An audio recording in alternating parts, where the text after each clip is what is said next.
around the nation. DYT Nation, Jeff Boulder here with you. Welcome to the show. It's Monday, which means we got a brand new week full of insanity, because that's the current state of our country. But of course, I'm here to guide you through it, so that we can all make it on the other side with our brains and our sanity intact. So welcome to the show. We're going to have a fun day today, of course, to kick it back. Now, I will tell you that today we do not have the coup in Bolivia. We're going to talk about that tomorrow. So that's very interesting. And the reason I'm going to talk about tomorrow is actually there's a lot of complexity to the situation. Not in the fact that there is a right-wing U.S.-led coup against Evo Morales, but because of how it's actually going on, how they're actually doing it. So that's really interesting / disastrous. And of course, you're not going to be surprised. Of course, the reason for it is and it's actually kind of bad for environmentalists. So that's also disastrous. It involves a very large world supply of lithium used in renewable energy. So again, very complicated situation. I'm going to talk about that tomorrow in detail. But yes, that is something that's going on right now. And yes, it is a coup, another coup backed, U.S. backed coup in South America. So wonderful. But on today's show, we have Donald Trump gets booed by a friendly crowd. Hilarious. Then we're going to talk about, of course, a more Veterans Day themed story, again involving Donald Trump Jr. And what he thinks sacrifice is. That should be fairly disastrous. We also have a Giuliani associate flipping on President Trump and Giuliani. Really interesting Ukraine development. Then we also have Nikki Haley throwing everybody under the bus. Almost everybody. So that's interesting. And then finally, we have Scott Walker and the war on Christmas. It has begun. Shots fired. And so we'll get into that at the end of the show. So I'm back, baby. Had a little bit of a nice, very nice, actually, 4-day weekend.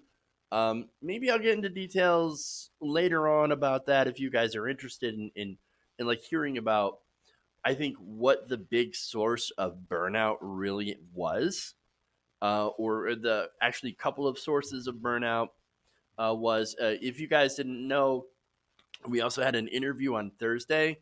I did an interview with an excellent progressive who's running in New Jersey. You should check that out. It's Russ Cirencione. I know I got that name wrong again. I'm sorry, Russ. He's a great progressive. Watches the show. Cirencione. Here we go. I told you I'm terrible with names. But we did that on Thursday. Some of you might have caught that. It's up on our channel. Check him out. He's, again, super great progressive, taking on Frank Pallone, which is a corporate Democrat, not in favor of Green New Deal, Medicare for all, etc. So it's a great interview. Check that out. Share that. Help Russ out. Russ for us. So, all right. Let's get into the show. Let's kind of dive in. All right. We'll start out with Don Jr. Hold. Okay.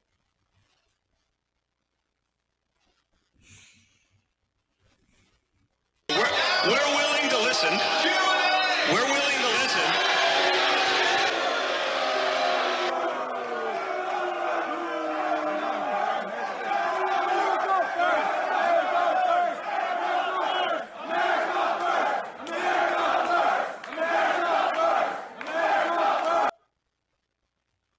So that was Donald Trump Jr.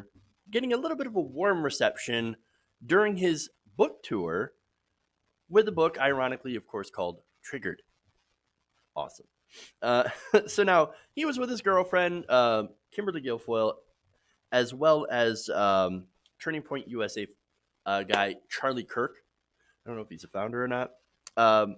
Now, according to the LA Times, and as you just heard, there were some protesters in the crowd first. Now, they were shouting humanity first, and then, of course, came with America first, which I guess apparently there's those two happen to be mutually exclusive. I guess if you're following U.S. foreign policy, that would be correct. But you had a lot of protesters, right? And some of them, again, anti-Trump protesters. But you also have other people, as you're going to see, and this is according to The Guardian. The appearance backfired when his own supporters, diehard Make America Great Again conservatives, also raised their voices, most loudly in protest, and ended up drowning him out barely 20 minutes into an event scheduled to last about 2 hours. So you saw that. That's the end there. That's when Donald Trump Jr. basically had enough and said, okay, I'm done. I'm going to walk out after 20 minutes. He is basically triggered by the crowd. Awesome. So now, at first, they note that Trump and Guilfoyle tried to ignore the discontentment, which originated when you had a fringe group of America Firsters who believe the Trump administration has been, quote, taken captive by a cabal of internationalists, free traders, and apologists for mass immigration. These are people who are even further to the extreme of President Trump and the rest of the Republican Party. Just let's take a minute to awe at that for a second, right? The insanity of people who think, oh, no, the Trump administration, not extreme enough. We need even more extreme. Wow. All right, getting back to the event, right? So now I want to show you more video here. And this was Donald Trump Jr. basically trying to explain why he doesn't want to do a Q&A. We're willing to listen. Q&A! We're willing to listen.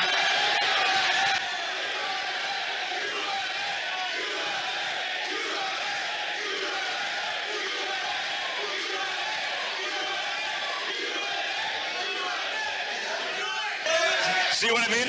And that is the problem. And the reason oftentimes it doesn't make sense to do the Q&A is not because we're not willing to talk about the questions, because we do. No. It's because people hijack it with nonsense looking to go for some sort of soundbite. You have people spreading nonsense, spreading hate to try to take over that room. That's the real issue in the room. Because you're not making your parents proud by being rude and disruptive and discourteous. We are happy to answer a question. Respect the people around you so that they can hear. You don't play by the same rules. Let me tell you something. I bet you engage and go on online dating because you're impressing no one here to get a date in person. Damn. All right. So I love that. We can't wait to answer questions, except for we're not going to answer questions because that's going to create sound bites for them leftists to make fun of. Well, I got news for you. We're already making fun of you. It doesn't matter what you say. Well, that's not true. If you actually said something smart and it makes sense, well, then we wouldn't make fun of you. But if you continue to do ridiculous things and say ridiculous things, like, for example, not being able to make millions of dollars as a sacrifice before Veterans Day, while going through Arlington, yeah, that's going to get us to make fun of you. But I love Guilfoyle at the end, taking a little shot. Because, again, these are college students, right? So she's taking a shot at those guys like, oh, you guys aren't being respectful enough. By the way, you're probably incels, which, look, judging by the audience, might be right. Oh, so good. Oh, it's so good. So now, I love the irony here, right? So you got Donald Jr. essentially being triggered while promoting a book with the same name. I love it. And again, that's their own audience. Now, here's the funny thing, right? So now this is done on a college campus, as Don Jr. points out. And so, oh man, we're almost never invited on college campuses. Well, okay, you're on a college campus, you're in a Turning Point USA event with Charlie Kirk, and you get booed by your own audience. And somehow, that's the leftists' fault. Again, somehow it's always our fault when a conservative gets booed by his own audience at his own event. I don't know, but that's the thing, though. It's a victimhood narrative, right? Again, he wouldn't be having this victimhood narrative if his book wasn't like literally named Triggered. But here's the thing: you have a subset of followers, the Trumps do, that are so deranged and think, "Oh no, he's not like Donald Trump Jr. You guys, you're not deranged enough. So we're gonna boo you and we're gonna shout for Q&A, and then we're gonna literally chase you up to not literally, but we're gonna chase you up the stage." Hey, you know what? I thought you guys were open to answering questions. I thought you were interested in the marketplace, the open marketplace of ideas. What happened? What happened? No, look, if you haven't figured it out by now, most of the conservative movement, especially pushed by Trump Jr. and Turning Point USA, Charlie Kirk, is basically we're the victims, right? Oh, no, it's not the minorities that are victims. No, it's the white, Christian, conservative, often wealthy male. We're the real victims. Oh, is that it? Again, won't somebody please think of the rich people? Think of people like Donald Trump Jr. We're the victims here. Again, ironically pushing a book called Triggered, saying that, oh no, we're triggering them. Ridiculous, right? But the whole triggered silent generation thing is basically a perverted version of reality, where people like Junior and Charlie Kirk, they don't want to actually lose some of their privilege. And that's the thing. It's all about wealthy white Christian privilege, which there is. And I know that somebody working in Pennsylvania who's busting his ass at 2 jobs and looks like me, is like, what privilege, right? What privilege do we have? It's not what we're not buying houses. No, we're in a rigged economy. The privilege that you have, and I know it's hard to hear, it's the same privilege that I have, is basically the benefit of the doubt. And you could get in the whole sort of thing like how basically we've benefited off a racist system, and it's not as if we try to consciously perpetuate that system, but in a way, we still benefit from it.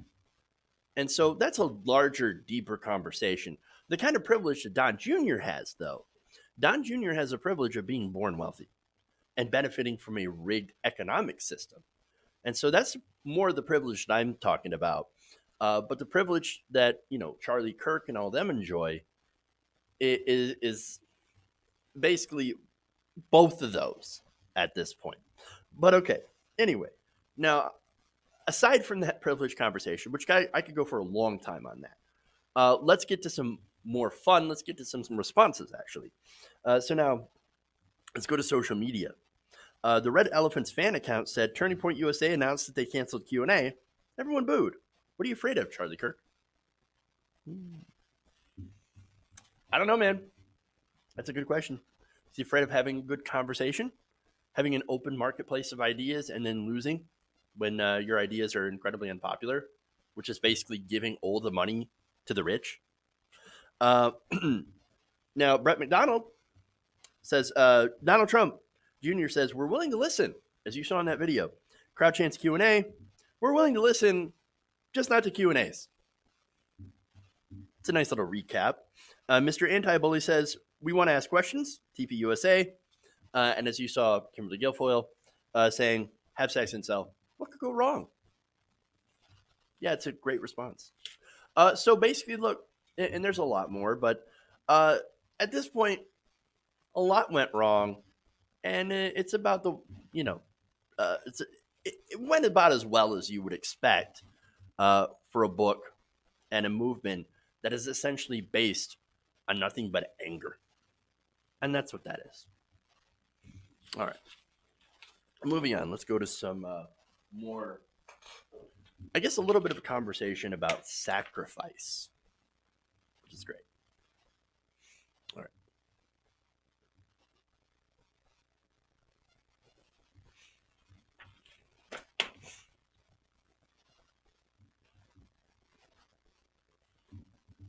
Now, Donald Trump Jr.'s Oppression Olympics continued with a new event. That involved taking a massive leap in logic in order to paint the most powerful family in the world, his family, as a victim of cruel circumstances on the lead up to Veterans Day. So now it should be noted that Donald Trump, nor Eric Trump, nor Don Jr. ever served in the U.S. military. So it's rather interesting to hear them talk about sacrifice. Now, recalling a visit to Arlington National Cemetery the day before Trump's senior inauguration, Don Jr. wrote this, quote, "I rarely get emotional, if ever. I guess you'd call me hyper-rational, stoic. Yet, as we drove past the rows of white grave markers in the gravity of the moment, I had a deep sense of the importance of the presidency and a love of our country." Let me just find out. There we go. Okay. Anyway, I have to continue. In that moment, I thought of all the attacks we'd already suffered as a family and about all the sacrifices we'd have to make to help my father succeed, voluntarily giving up a huge chunk of our business and all international deals, which by the way didn't happen, to avoid the appearance that we were profiting off the office. Frankly, it was a big sacrifice, costing us millions and millions of dollars annually. Of course, we didn't get any credit whatsoever from the mainstream media, which now does not surprise me at all. I also have to note that Donald Trump has not divested from his businesses. Yes, he says it's in a blind trust, and it's run by Eric and Don Jr. But remember, Jimmy Carter had to give up his peanut farm, completely divest from that business, gone. He had to sell it. Donald Trump didn't actually do that. So, sacrifice, right? But okay, imagine being so privileged as Donald Trump Jr. is, that a sacrifice is considered losing a couple of $1 million per year while having your dad be literally the most powerful person in the world. Sacrifice, folks. That's sacrifice according to Don Jr. Now, of course, there are some people that are pretty angry, and that would be, of course, people who would actually sacrifice. One of them would be an Iraq war veteran. Now, on CNN on Monday, Executive Director of the Iraq and Afghanistan Veterans of America, Paul Rieckhoff, gave Trump Jr. An explanation on, and by the way, a suggestion on how he can actually experience true sacrifice. He said, Don Jr. is of age. If he wants to understand what sacrifice is really about, join the military. Folks like Sean Spicer and others have done it. Reince Priebus just joined the military. There are plenty of ways to serve your country, but you have to understand what the military community is all about. Comparing that to dead people at Arlington is ridiculous. Now, look, I've never served in the military. I don't understand what it's like. I don't understand that true sacrifice, right? I can't speak to that. And I understand that. And I can't speak for others who have done that. And I don't really want to. I don't have the desire to speak for people whose experiences I don't share, right? Now, what I want to do is I just want to make sure that they don't get set off to ridiculous wars or, for corporate enrichment. And if they do get sent off to war, I just want to make sure that they have adequate resources here at home. Healthcare, good healthcare, housing, food, mental health care, reintegration into society. That's the things that I want, right? And here's the thing. I think we should actually be listening to our veterans because they actually know best, in a lot of cases, what they actually need. So that's what I think about that. Now, the reason I bring that up is that there are people that do speak as if they represent veterans, even though they're actually not, even though they actually don't know what the veterans actually need, nor they care. These people use veterans as a prop, okay? And look, this has been happening for a long, long time in politics, and there's definitely one party that seems to be much, much worse on that issue. And this is an example. The Trumps have no idea what it's like to serve in the military, or I should say, and they have no idea what sacrifice really means. And to pretend like it while making some, teary entry into his book about going to Arlington and then trying to compare that to losing a couple of $1 million a year, that's super gross. Now, Rykov continued to say, unfortunately, it has a tone that's permeated this time and time again. Just last week, the president is going to be at his foundation is going to be fined $2 million for diverting funds raised for veterans that were put into politics. Yeah, that was when he wanted to skip the Fox News debate and said, "Oh, well, I'm just going to take this money. I'm going to do a fundraiser and I'm going to put that into veterans, right?" Well, he didn't. He put it into political advertising, again using veterans as a prop. And now Rykov explained that this is a charade they did in Iowa when he was going to boycott the Fox debate and raise money for veterans. Looks like the money didn't go to veterans. It went to politics. Time and time again, he said, there's this politicization. I brought it up on shows for 3 years. It's about the core of democracy, and veterans and military folks should be off limits when it comes to politics. Should be, but we all know that it happens, unfortunately, as we've seen. And look, it tends to be Republicans, if you haven't already figured that out, that use the military to boost themselves politically. So now, first off, of course, they claim to be the defenders of the military when asking for bigger and bigger military budgets. So as a politician, especially in the other party, who's criticized as weak on defense or doesn't care about the troops, un-American, it can be a pretty difficult thing when you're facing re-election to be labeled as against the troops, right? In reality, nobody's really against the troops, especially those of us who are progressive. What we're against is uncapped military spending. And so that does not equate to actually caring for the troops. Now, in reality, this money that goes to the Pentagon ends up going into the defense contractors' pockets. Those are the people that basically make the weapons. And they make weapons that, in some cases, like the F-35, don't even actually work. And some that are dangerous for the troops to use. And this money gets put into endless warfare, but helps the corporations and, more importantly, the politicians that get the money from these corporations through our system of legalized bribery, right? And that's what happens, right? They give billions of dollars, these politicians, to defense contractors. That does not go to the troops or helping military families with child care or with food assistance. It doesn't actually help veterans get mental health care that they might need. No, it goes to, again, buying weapon systems that we don't, in some cases, necessarily need.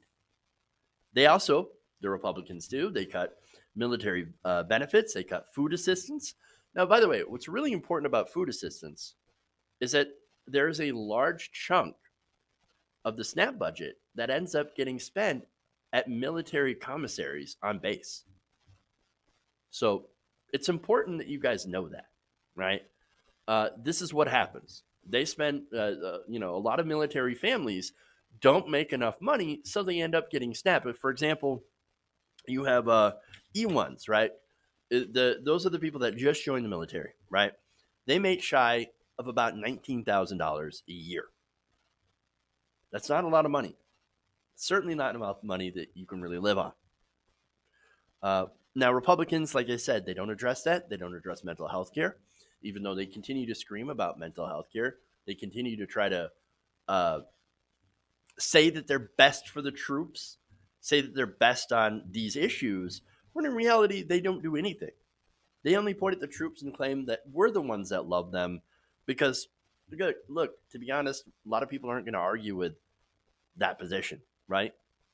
In fact, just like I made with the point that I made with the military budget and voting against that, you don't want to be painted as against the troops, right? But that's what they do. They say they love the flag, they love the troops, and therefore they love America more than Democrats. And it's a direct challenge to continue the status quo of bloated military spending. And not only that, but it's, of course, a cynical ploy to continue to get votes. In reality, these politicians, and I will include some Democrats among them, by the way, they love money, they love defense contractors, they love the money of politics, and love the wars for oil and resources.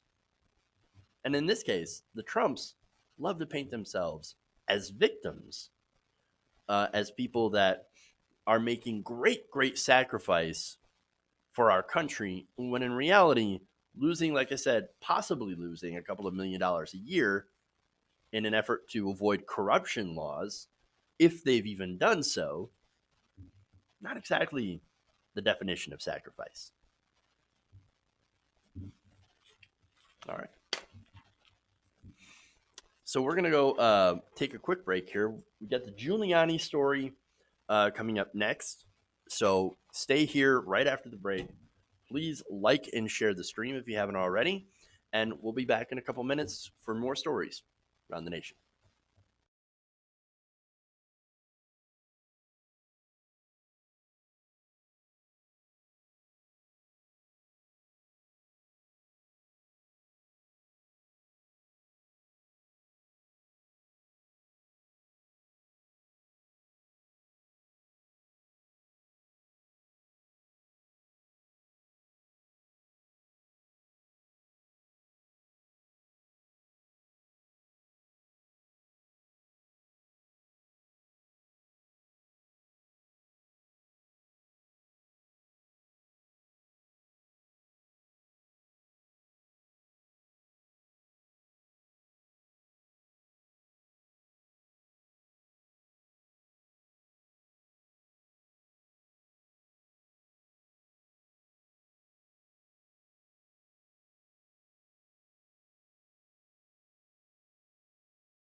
Mike Pounds.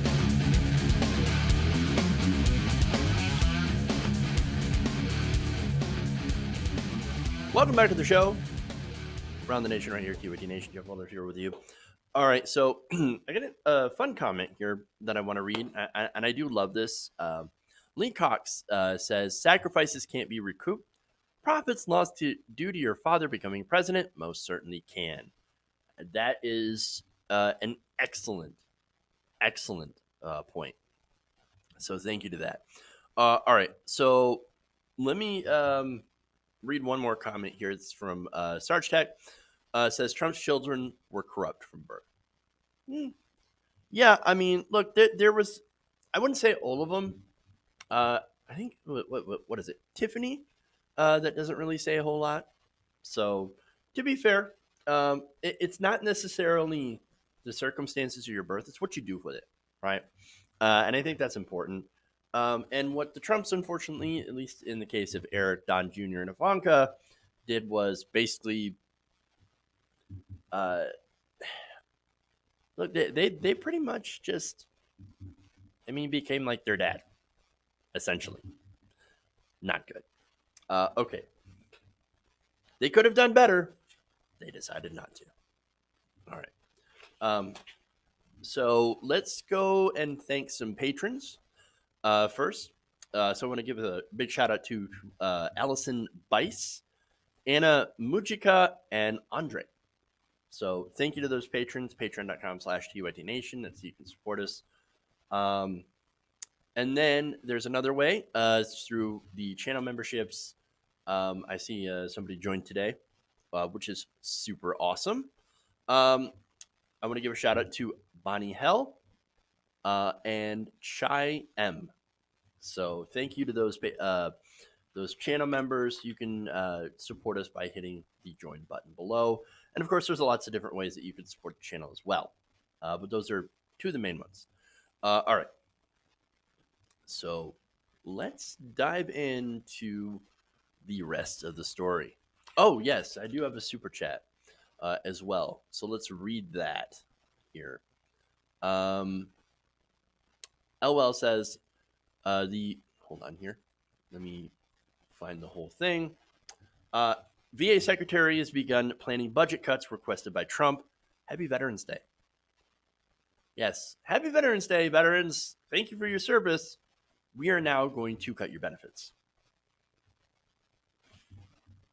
But Republicans love the military. They love the troops. Disastrous. Okay. The total Republican hypocrisy. All right. Let's move on. Let's go to Ukraine stuff. All right.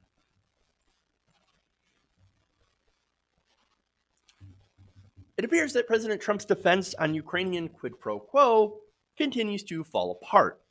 Now, there is new key testimony involving one of Rudy Giuliani's henchmen in Ukraine. So this was Lev Parnas, right? Now, Lev Parnas is, again, one of the guys who worked with Rudy Giuliani in Ukraine to try to do this pressure campaign on behalf of President Trump. Parnas was also a gigantic Trump donor who was arrested earlier in October. So now, Parnas reportedly said that he had told incoming Ukrainian leadership earlier this year to announce an investigation into the Biden family and Burisma in exchange for U.S. military aid. Now, Lev Parnas, not part of the government. What is he doing? Doing State Department business. What is Rudy Giuliani doing State Department business? Very interesting questions, right?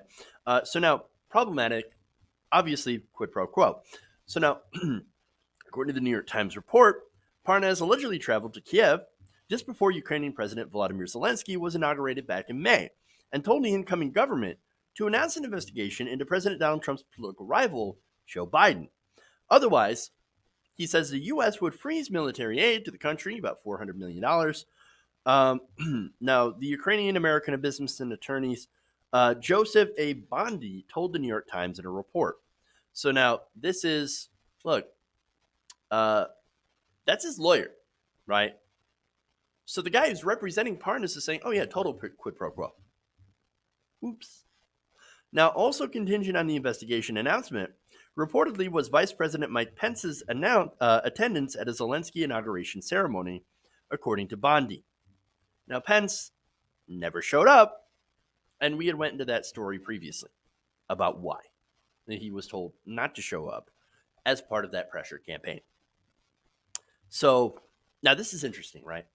Because Parnas was deeply tied to Rudy Giuliani, as well as, of course, you can see that picture with him standing next to Donald Trump. Keep that in mind, right? So now, again, Giuliani, Donald Trump's personal lawyer, right? And somebody who's trying to get inroads with the Ukrainian government. Now, Giuliani, Parnas, and Fruman were all trying to deal with Ukraine. Parnas and Fruman, of course, were trying to get Ukrainian gas deals. So now, Parnas had retained Giuliani at about $500,000 through his company, Fraud Guarantee. Hilarious name for a company that's supposed to, of course, try to fight back against like computer fraud or identity theft, right? Fraud Guarantee. Yeah, I mean, come on. I don't think I have to get into that any further. But again, this was one of the companies Fruman and Parnas had worked together on. Parnas, of course, also tried to get a gas had a gas company that was trying to get Ukraine to buy gas, natural gas. So now, all of that was happening while they were working with Giuliani in order to set up a meeting between Donald Trump and Vladimir Zelensky so that Trump, of course, could get Ukraine to investigate the Bidens as well as, at first, CrowdStrike. So now, CrowdStrike, of course, is look, it's an American company that was involved with investigating Russia. There's this conspiracy theory about CrowdStrike actually being a Ukrainian company and having some secret server in Ukraine where they have like 33,000 emails and proof that it was Hillary Clinton that was actually doing the collusion with Russia and Ukraine. It's in this like I said, this crazy conspiracy theory with little to no facts around it, right? So Trump says, because he believes in every conspiracy that he comes across, goes, well, investigate. I want to find the server. I want to find the server, and also I want you to look into Burisma. And now, of course, they're talking about Burisma, in which there is corruption going on, no doubt. Corruption that doesn't seem to involve any Ukrainians. But look, if you're getting paid $50,000 a month to sit on the board and you don't know anything about gas, that is institutional corruption, because we all know he was only there. He was only put on that board because he is a Biden. And that's fair. Now, what's not fair is pointing that out when your dad's name is Donald Trump. And that's what Donald Trump Jr. And all the Trump kids are basically harping on right now. So, a little bit of hypocrisy, even though there is corruption indeed in sitting on that board and getting paid all this money to do so when you don't know a damn thing about gas. So, now, the thing is, right? So now this admission from Parnas's lawyer, Mr. Bondi, sorry, had to. Look, we already kind of knew this. We already kind of figured this out. But this is basically him saying, yes, quid pro quo, quid pro quo. But also it shows that we got another person that flipped on Giuliani and, of course, Donald Trump. Now, what's interesting is why. First, before I get to that, the Times did note that the warning to Ukrainian leadership was allegedly at the direction of Giuliani, whom Bondi said Parnas believed to be acting under Trump's instruction. So even Parnas is like, yeah, Giuliani, and we were given that warning, Giuliani, and of course ordered by Donald Trump. So now Parnas gets arrested, right? Right before he gets on a plane, a one-way ticket out of the country, because that's what innocent people do, right? And I remember reporting on that story. So he gets arrested, and for a while, he basically ignored subpoenas. No, I'm not gonna go testify. I don't have anything to say to the federal investigators. I don't have anything to say on impeachment. I'm not going to rat anybody out. Well, now what changed? What changed? And apparently, he reconsidered after Trump denied to reporters that he knew Parnas. Now remember, Parnas, big Trump supporter, he gave a lot of money to Donald Trump. In fact, remember, he is charged with creating a shell corporation in order to make straw donations to a pro-Trump election committee. So his crimes were to the benefit of Donald Trump, and yet Trump, he says, I don't know this guy. That's literally a picture of Trump and Parnas together. Don't even know him. Under the bus he goes. I mean, but here's the thing. So to Parnas, he says, well, I'm sure he thinks this is a grand betrayal. Well, you're going to betray me, then I'm going to betray you. I'm going to go and I'm going to say, look, this is a reality of what's going on.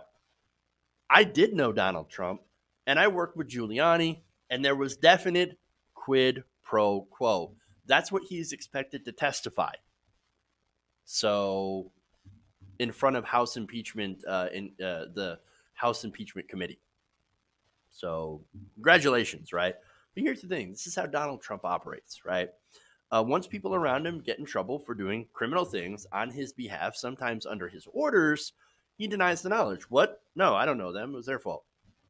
He's just a coffee boy. Under the bus, like I said. But what Trump fails to understand is that the underside of that bus is now filled to the brim with people who know things that will damage Donald Trump. And even his allies, like I said, that are still with him, and who knows for how long, right? They're also under investigation. You have Giuliani under investigation over allegations of illegally engaging in foreign lobbying efforts without disclosure. Remember, that's the thing that Manafort went to prison for, right? So you got investigations everywhere. You got key figures coming out from underneath that bus to offer their testimony. And I think that's got to be making Trump and Giuliani incredibly nervous. It has to, which is why I think Donald Trump is counting in the sycophants that he still has in Congress. But look, he keeps losing his allies. Why is that? Because he keeps stabbing them in the back. He's going to, at some point, he's going to run out of friends. And in politics, if you're facing as many investigations as Donald Trump in an impeachment inquiry, which, by the way, it's a political trial. It's not a criminal, but it's a political process. If you don't have any friends in this political process, well, you might as well cut your political career over. See, and here's the thing, right? So what it's coming down to, because Donald Trump is so popular among members of Congress, you're going to see these politicians, and they're probably already doing so. They're gonna run the numbers, right? They're going to run the numbers on this impeachment inquiry, and if the numbers start to turn, for example, number of Republicans that are pro-Trump, and right now we have 62% of Republicans that think, I don't care what Donald Trump does. There is nothing that could sway me. That is the cult, right? So as long as those numbers hold, and those people are represented by Republicans in Congress, in the Senate specifically, then that number's not going to turn. Then those Republican congressmen are not going to turn, right? However, if the numbers, for example, of impeachment, people who would support Donald Trump getting impeached and removed, which currently stands at about 50 to 51%, that number rises higher to 60%, to 75%. There is a chance that even these craven Republicans who already don't like Donald Trump might get coerced. Coerced is probably a bad word. Might be convinced that it's in their best political interest in order to turn on Donald Trump and drop him like a hot potato. Again, these are the numbers that Republicans are looking at. And these are the numbers that I think everyone should look at when you talk about and when you look at the impeachment proceedings. Again, it's not about punishing someone for criminal acts, which I think Donald Trump is guilty of quite a few of. It's holding them accountable and also achieving the end result of removing President Trump for supposed high crimes and misdemeanors. So we'll have to see what happens on this and what the numbers ultimately are as these impeachment hearings become public, and they are. So watch out for that. Okay.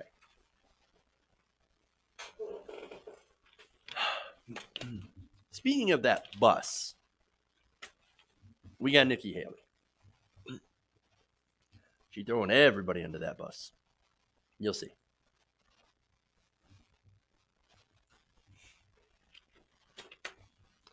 All right. Hold on.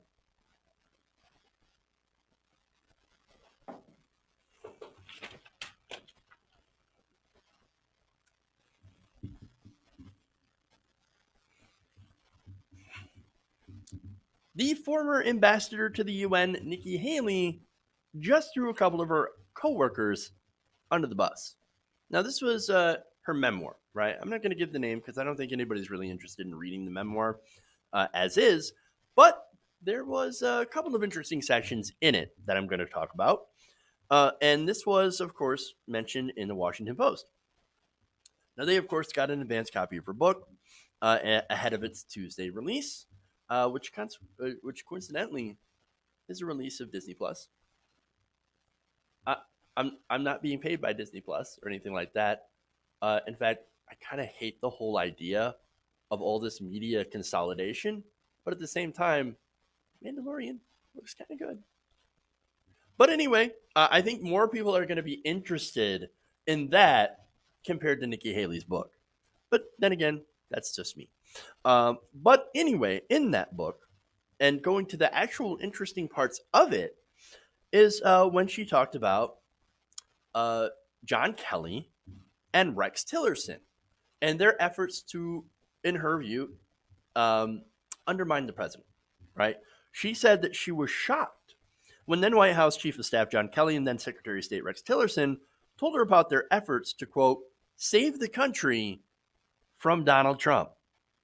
So already we have a story, just like the stories that we have with John Bolton, where like literally the worst people end up being the good guys in the story and where everything is horrible. So now Kelly and Tillerson confided in Haley that when they resisted the president, and this is from her book, they weren't being insubordinate. They were trying to save the country. It was their decisions, not the president's, that were in the best interest of America, they said. Look, where's the lie? I mean, look, here's the thing. I disagree with John Kelly and Rex Tillerson on essentially everything, every policy issue, right? So Kelly, for example, was almost as hardline anti-immigration as Donald Trump is. Let's note that for the record, that he actually pretty much agreed with everything Trump did on immigration. Okay. So not only that, but you also have, the CEO of ExxonMobil, who is essentially only there to make a $500 million deal with the Russians for oil. So he's in it to make money. How did they become the so-called heroes of this story? No, insanity, right? It's bad when those guys are like, oh man, this is getting horrible. We need to pump the brakes on this thing. No. Okay. Now, Haley also said that Tillerson warned her that people would die if Trump was unchecked. Now, is that true? Yes. Even checked, Donald Trump supposedly checked, people were still dying from the Trump administration. For example, drone program. Now, the drone program was started under George W. Bush, ramped up by Barack Obama, and then ramped up even further by the Trump administration. So where it was bad when George W. Bush was doing it, and then even worse when President Obama was doing it, it is now even worse now that Trump's doing it. Okay, so that's bad. There's people dying, right?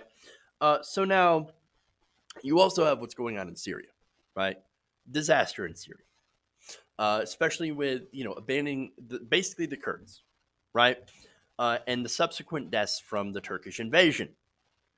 Then you also have what's going on in Yemen. And it's not just in foreign policy, by the way. Look at the impacts of climate change.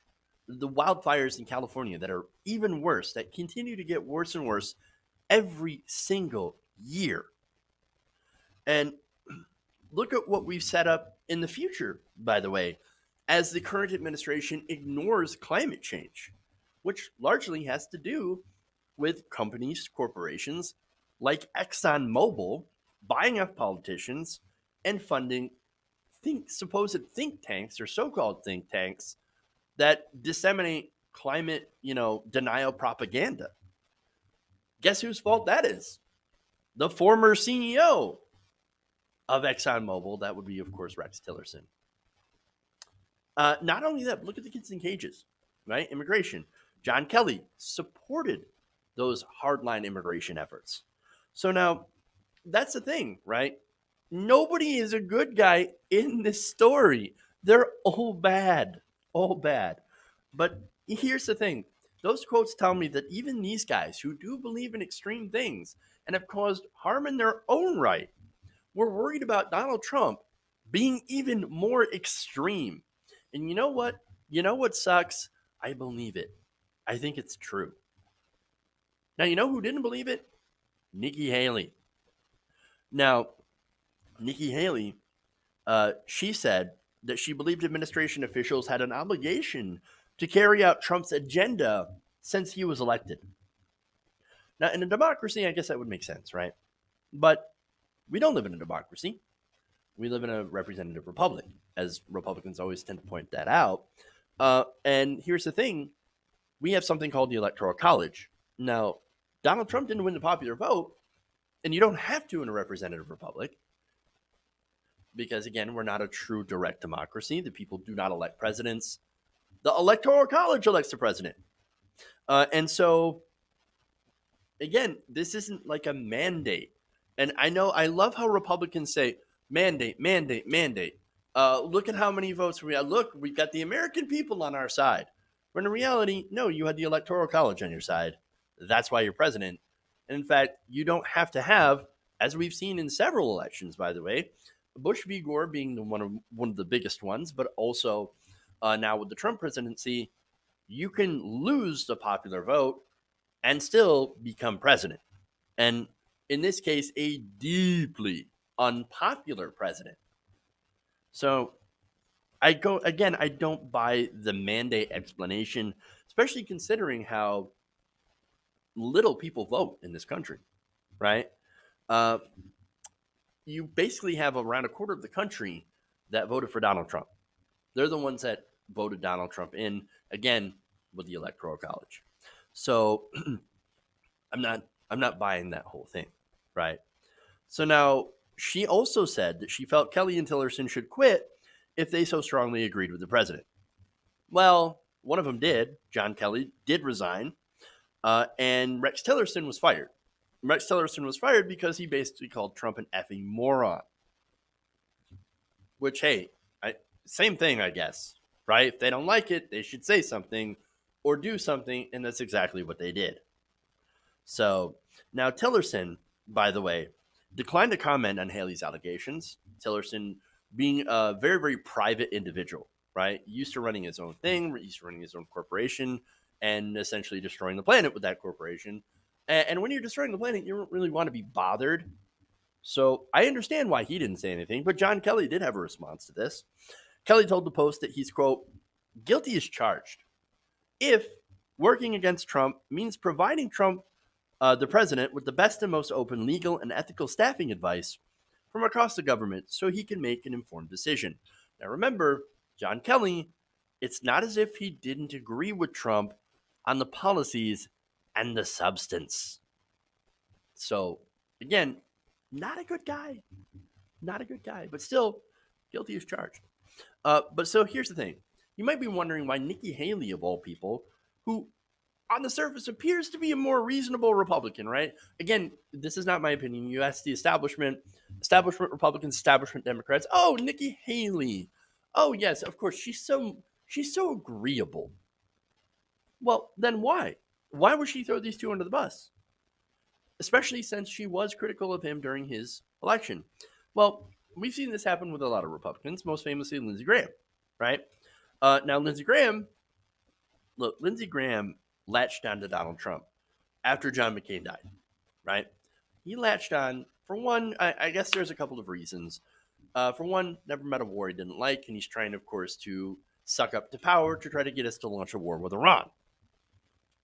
Second is he kind of needs and I don't mean this in a particular context, but he needs a quote unquote boyfriend, right? Somebody to hang around, like he did with John McCain. Somebody that he could be pals, best buddies with, right? And now that is, of course, Donald Trump, where they go golfing together, right? I don't think that she's Lindsey Graham. She's not a Lindsey Graham in this case. But what she is she's an opportunist. Because, of course, right? Nikki Haley, she knows the Republican base. Now, Haley is Indian American and obviously a woman. So now those two things with the Republican base are actually massive disadvantages to the Republican electorate. Again, there are a lot of people out there, and there were interviews done by Emma Vigeland and others that worked for the TYT at the time, and they were asking Trump supporters, and there's a significant portion that said, "I don't want a woman as president," and that was, of course, their rationale of voting against Hillary, or at least one of them. And there are plenty of rationales against voting for Hillary, but I don't think that was, the fact that she's a woman would be disqualifying at all. But I don't think that way because that's not something that progressives think about. It's not. No, we look at the issues, right? We're issues voters, whereas a lot of Republicans are unfortunately identity voters. Okay, so there's that, right? So now Nikki Haley knows the base, and she's trying to navigate that base. Some of which, of course, she'll never get, but she might get some of the more establishment Republicans, but also trying to get some of the Trump-supporting Republicans by defending him. And she knows defending Donald Trump, especially on his impeachment, is as she goes on to, as she goes on to explain further on in her book, memoir, right, is that, look, she's going to defend Trump on impeachment, think impeachment's like a bad idea, and subscribe to the Trump talking points in order to show the base that while she looks different, she's actually still one of the good ones. Now, one important note that tipped me off in the story as to why she would do that is that Haley is considered one of the Trump administration's most loyal officials. And the reason, of course, that's important, right, is because she provides Republicans a shield against the charges of racism and sexism. Look at Nikki Haley. We can't possibly be the racist sexist party. Establishment Republicans love having that shield. But not only that, but she is very widely viewed by Republicans as a top presidential contender for 2024. So now, if you're a party that is fading into irrelevance as the country gets browner, but still wants regulation, tax cuts, and wants to shed the appearance of being overtly racist, right? Wouldn't you want somebody like Nikki Haley to run when Donald Trump is done with his terms? And not just that, maybe an Ivanka Trump afterwards. It can't be a sexist party if you put up a woman. I'm just saying. After Donald Trump, I think Republicans want to have a nicer face, to put a nicer face on these horrendous policies. Look, that's what I'd do. And if you're Nikki Haley, of course, you benefit from being president of the United States, being able to ascend as the first woman in power. Look, a lot of this is speculation, I understand, as to her motives to defending Donald Trump. But come on, you can't honestly be a smart person and believe that there was no quid pro quo. and that everything that Donald Trump is completely 100% above board. No. Come on. No, here's the thing. She knows. She's a smart politician. She's savvy, right? I think she knows the surest way to get on Donald Trump's good side, and the side of the base, of course, is to defend Donald Trump and to attack his enemies. And his enemies right now just happen to be, obviously, the Democrats in impeachment, but also these turncoats named Rex Tillerson and John Kelly. Makes sense to me.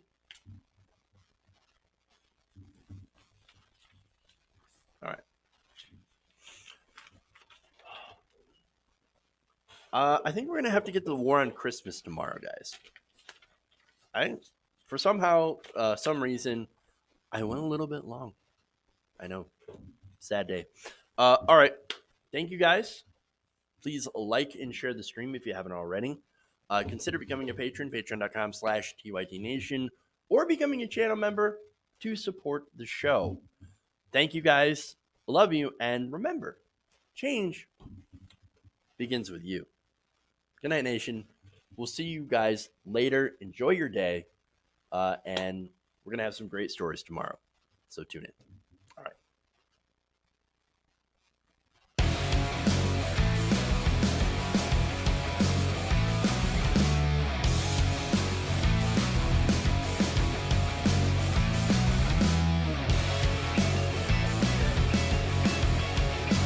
Mike Pence.